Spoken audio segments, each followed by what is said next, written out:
kemaksiatan dan dosa itu sudah sedemikian merajalela.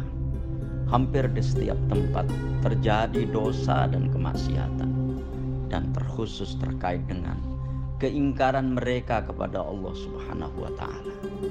Sampai-sampai mereka menantang Nabi Nuh alaihissalam agar Allah Subhanahu wa Ta'ala menurunkan siksa kepada mereka.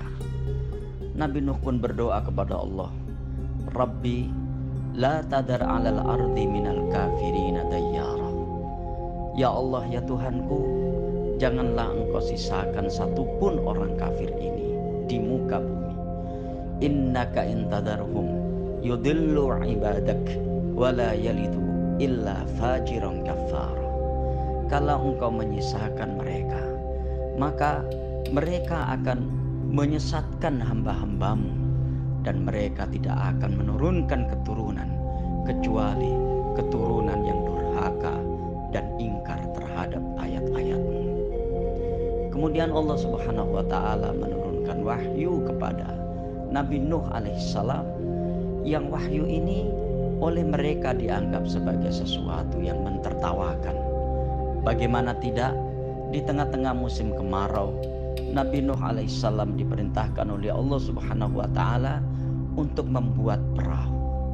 Namun dengan penuh keyakinan, Nabi Nuh alaihissalam membalas ejekan dan tertawaan mereka dengan mengatakan, in taskharu minna fa inna naskharu minkum kama taskharun. Kalau kalian mentertawakan kami sekarang, ketahuilah bahwa kami nanti akan mentertawakan kalian. Dan demikianlah, tiba-tiba saja tanpa diduga oleh siapapun terjadi hujan deras berhari-hari, sampai kemudian terjadilah banjir bandang yang begitu sangat dahsyat dan besar. Nabi Nuh kemudian menyuruh umatnya yang beriman kepada Allah Subhanahu wa Ta'ala dan beriman kepada risalah beliau untuk menaiki kapal, seraya mengatakan, wa qala rakabu fiha bismillahi majreha wa mursaha inna rabbi laghafur rahim. Nuh mengatakan, naiklah kalian ke dalam kapal ini dengan menyebut nama Allah Subhanahu wa Ta'ala di saat kita berlayar dan di saat kita berlabuh. Sesungguhnya Tuhanku, Rabbku, Maha Pengampun lagi Maha Penyayang.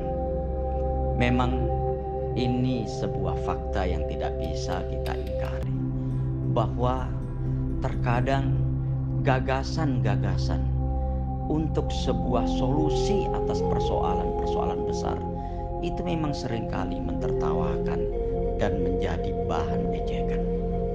Tapi Nabi Nuh alaihissalam memahami benar bahwa ini adalah wahyu Allah Subhanahu wa Ta'ala, zat yang maha mengetahui apa yang terjadi sekarang, apa yang terjadi kemarin, dan apa yang terjadi di masa-masa yang akan datang. Karena itu beliau kemudian tetap melaksanakan apa yang menjadi perintah Allah Subhanahu wa Ta'ala tersebut, dan kemudian memang Allah menyelamatkan mereka, umatnya Nabi Nuh yang ikut di dalam perahu tersebut. Jadi kalau kita ingin melakukan hal-hal yang besar untuk sebuah solusi atas persoalan-persoalan besar, kadang-kadang bersiap-siaplah untuk ditertawakan.